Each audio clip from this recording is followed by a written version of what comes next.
বন্ধুরা, তুমি যে মানুষটাকে ভালোবাসো সেই মানুষটা যদি তোমার থেকে অনেক দূরে থাকে, বা সেই মানুষটা যদি তোমাকে ছেড়ে চলে যায়, বা তোমার কোনো কাছের একজন মানুষ, মানে খুবই কাছের একজন মানুষ, তো সেই মানুষটা তোমার থেকে অনেক দূরে আছে।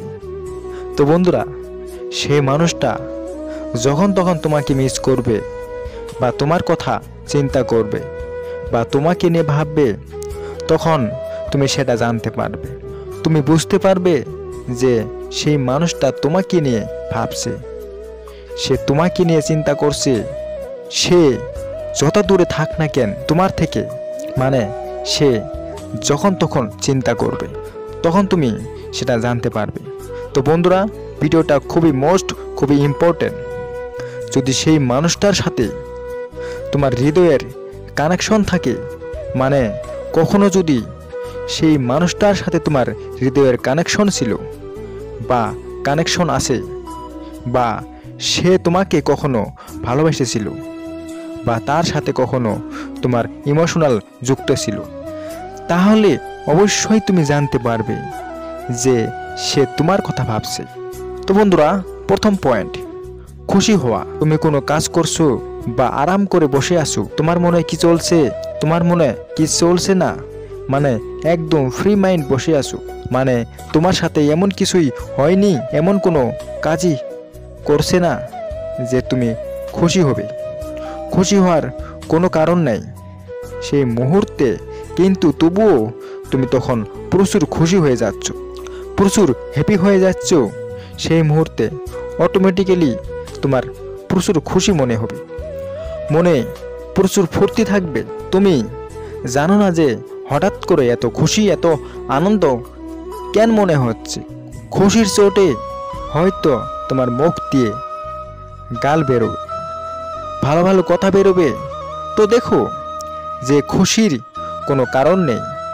বিনা কারণে যখন তোমার এত খুশি মনে হবে, তখন 100% শিওর হয়ে যাও তোমার সাথে যার হৃদয়ের কানেকশন আছে বা ছিল এক সময়, তো সেই মানুষটা তোমার কথা প্রচণ্ড পরিমাণে চিন্তা করছে, এবং তোমার কথা ভাবছে, এবং তোমার কথা ভেবে সে প্রচুর ক্ষতি হচ্ছে।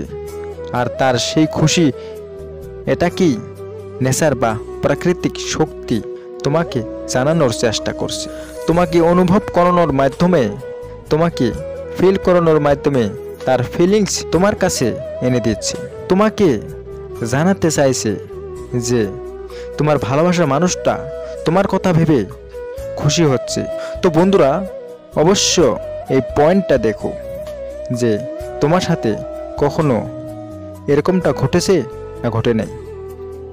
দ্বিতীয় পয়েন্ট, সুখী হওয়া। একইভাবে যখন তুমি কিছু চিন্তা করছো না, হয়তো তুমি কোনো কাজ করছো বা বসে আছো, আর হঠাৎ করে এমনটা দুঃখ হয়ে যাচ্ছে, মনে হচ্ছে প্রচুর কষ্ট যাচ্ছে, তুমি ইমোশনাল হয়ে যাচ্ছ, অটোমেটিক্যালি কোনো কারণ ছাড়াই মনের মধ্যে প্রচুর কষ্ট লাগছে, মনটা দুঃখ হয়ে যাচ্ছে, মানে তোমার মনে দুঃখ হতে শুরু করছে, মানে তোমার মনে কষ্ট হতে শুরু করছে। এরকম কোনো কারণ নেই। সেই মুহূর্তে হয়তো সে সময় তোমার কোনো সমস্যাই নয়, তার কথাই তুমি ভাবছো না।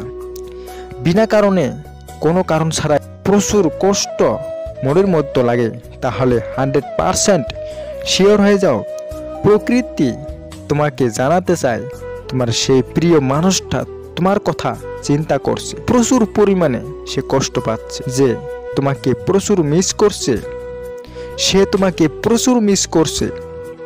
হয়তো সে তোমাকে ছেড়ে থাকতে পারছে না, বা তোমাকে ছেড়ে গিয়ে ভুল করছে।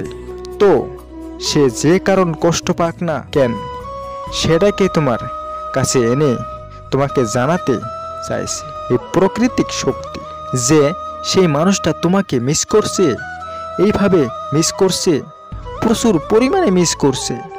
তো বন্ধুরা, অবশ্যই এই পয়েন্টটাকে নিজের সাথে মেলাও, ও যে তোমার সাথেও এরকম ঘটনা কখনো ঘটেছে কিনা সেটা মিলাও। তৃতীয় পয়েন্ট, মন ঘাবড়ানো।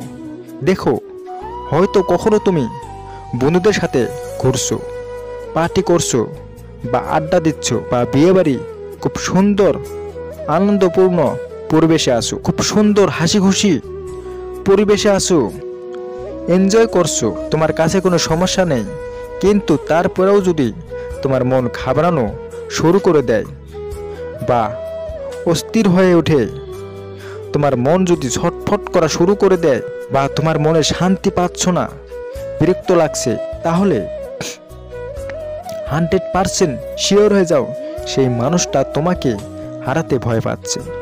সে প্রচুর চিন্তায় আছে তোমাকে নিয়ে, সে অস্থির হয়ে যাচ্ছে তোমার চিন্তায় যে তুমি কেমন আছো, কি করছো, কখন আসবে তার সাথে দেখা করবে।